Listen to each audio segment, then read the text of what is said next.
The laundry bag hit my arms with a thud, damp from the dishes I'd just washed. Jessa, my daughter-in-law, flashed a smile, her voice light but firm. "Can you handle our laundry, Mom? We've got a spa day at 11. Then brunch. No question, just expectation."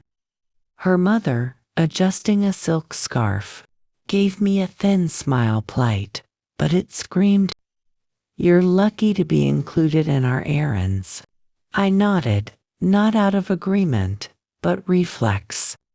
They swept out, perfume and laughter trailing, climbing into my son's car like they owned the world.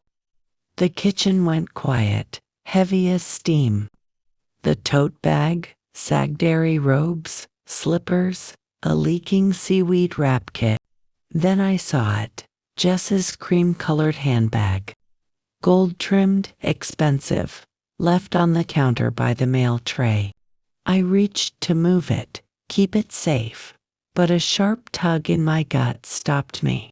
Not curiosity, I hesitated, knowing it was wrong to snoop. But the memories flooded in. Dinners I wasn't invited to. Weekend trips I learned about later.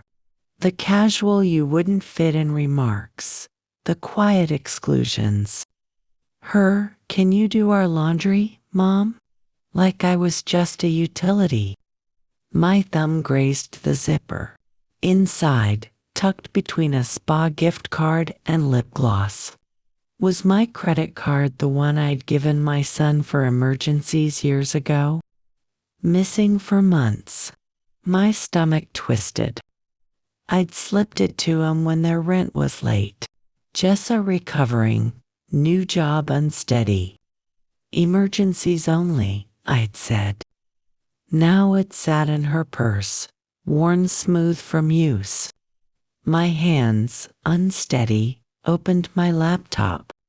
The bank's website crawled, the loading icon taunting me.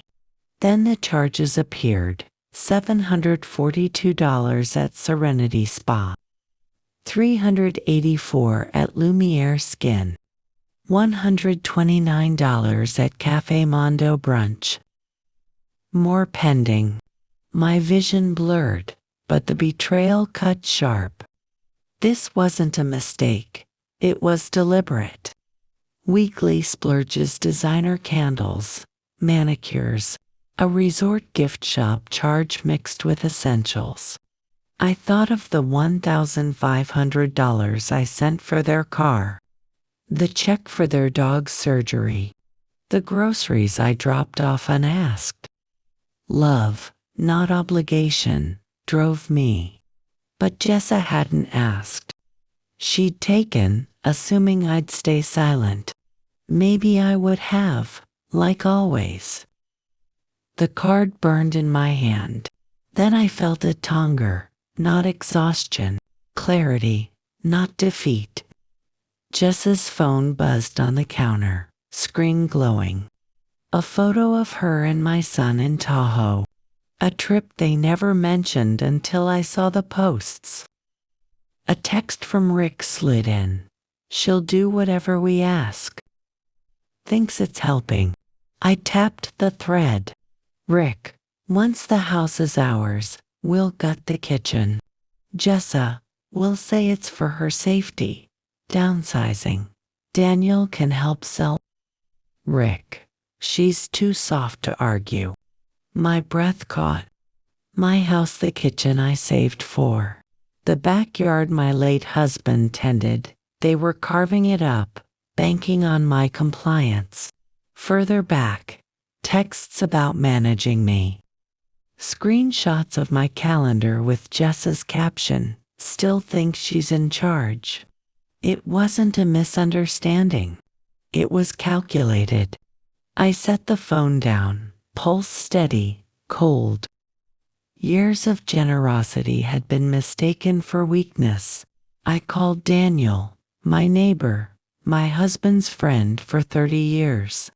He knew this house, every creak, every upgrade. He didn't ask why my voice shook, just said, "I'm coming," and hung up. 20 minutes later, he arrived with coffee and a notepad, ready to fix what needed fixing. We called the bank, canceled the card, locked the emergency account I'd opened after their first baby scare.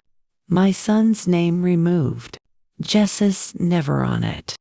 We checked the title, still mine. Thank God. Insurance, directives, my jewelry, my husband's watch all went into the fireproof lockbox, now hidden in Daniel's closet. They counted on your kindness, he said softly. Not your strength. I nodded, dry-eyed. I folded their spa robes, the eucalyptus scent mocking me. On the table, I placed an envelope with a typed note. Trust is a gift. You spent it like currency.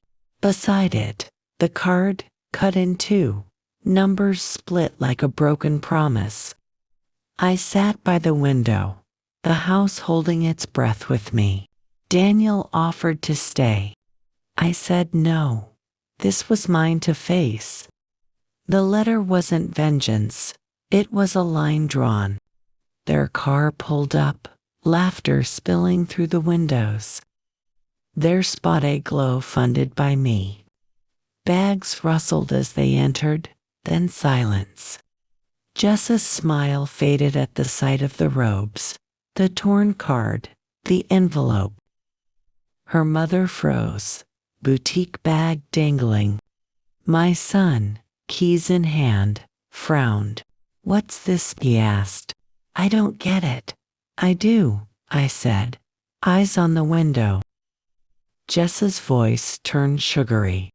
Mom, it's not what you think, her mother chimed in.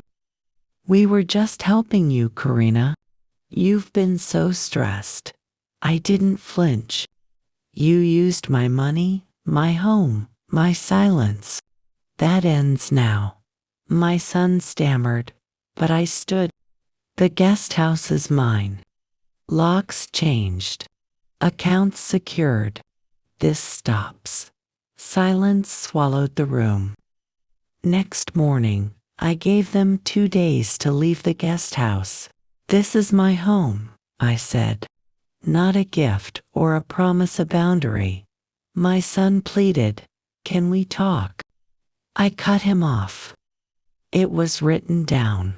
That's enough. Jessa scoffed. 6 months here, a nursery planned. Now what? Grow up, I said. Start over, without taking. My son muttered, we'll figure it out, and I left them to it. 2 days later, the guest house was empty. Keys on the counter, no note, no apology. I didn't need one.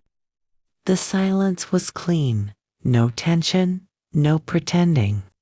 I walked through the bare nursery corner crib, never delivered. Shelves empty except for Jess's maybe later mug. I left it. Back in my house, I poured coffee, opened the back door, and felt the sun reclaim the porch. The house wasn't shrinking anymore. It was mine. I woke early, brewed strong coffee with oat milk, and padded to the porch. I filled planter boxers with thyme and sage. Dirt under my nails, knees aching but alive. Daniel brought tomatoes, joking about squirrel conspiracies. We laughed. No talk of betrayal, just life. Jessa called once. I let it ring, not angry, just done. Peace came quietly. A clean kitchen, my mail, my thoughts. I painted again, colors filling the silence. The guest house became my studio. Cream walls, open windows, shelves of journals and cookbooks. Marcy, my granddaughter, visited, her purple hoodie reclaimed, her apology soft but real. We baked star-shaped scones, her laughter enough. The laundry basket sat empty, holding only what I chose. And that was freedom.